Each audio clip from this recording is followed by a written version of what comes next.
किसी गांव में एक गरीब व्यापारी अपने गधे के साथ रहा करता था। व्यापारी का घर बाजार से कुछ दूरी पर ही था।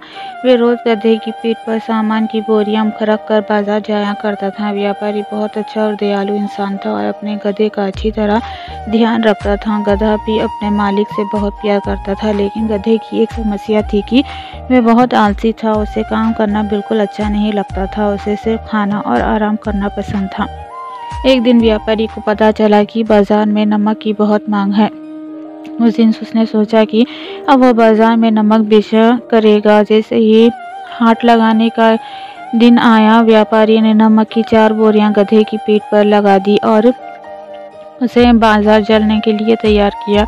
व्यापारी गधे के आलसीपन के बारे में जानता था, इसलिए गधे के ना चलने पर उसने गधे को 1-2 बार धक्का दिया और गधा चल पड़ा।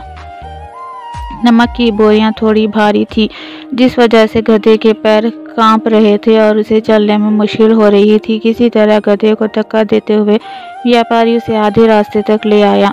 व्यापारी के घर और बाजार के बीच एक नदी पड़ती थी, जिसे पुल की मदद से पार करना पड़ता था। गधा जैसे ही नदी पार करने के लिए पुल पर चढ़ा और कुछ देर चला, उसके पैर फिसल गया और वह नदी में गिर गया।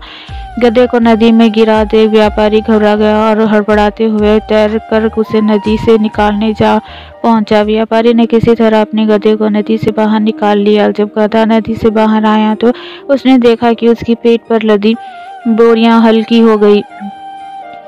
सारा नमक पानी में घुल गया और व्यापारी को आधे रास्ते से ही वापस लौटना पड़ा। इस वजह से व्यापारी का बहुत नुकसान हो गया, लेकिन इस घटना से आलसी गधे को बाजार तक ना जाने की एक तरकीब सूझ गई।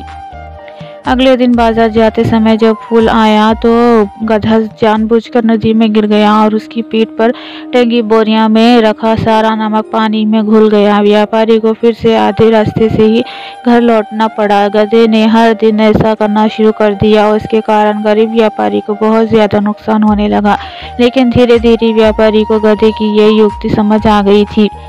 एक दिन व्यापारी ने सोचा कि क्यों न गधे की पीठ पर ऐसा सामान रखा जाए जिसका वजन पानी में गिरने से 2 गुना हो जाए। यह सोचकर व्यापारी ने गधे की पीठ पर रुई से भरी बोरियां बांध दी और उसे लेकर बाजार की ओर चल पड़ा। जैसे ही पुल आया, गधा रोज की तरह नदी में गिर गया, लेकिन आज उसकी पीठ पर लदा वजन कम नहीं हुआ बल्कि और बढ़ गया। गधा इस बात को समझ नहीं पाया। ऐसा अगले से 2 से 3 तक होता रहा। व्यापारी गधे की पीठ पर रुई से भरी बोरी बांध देता और पानी में गिरते ही उसका वजन दुगना हो जाता। आखिरकार गधे ने हार मान ली।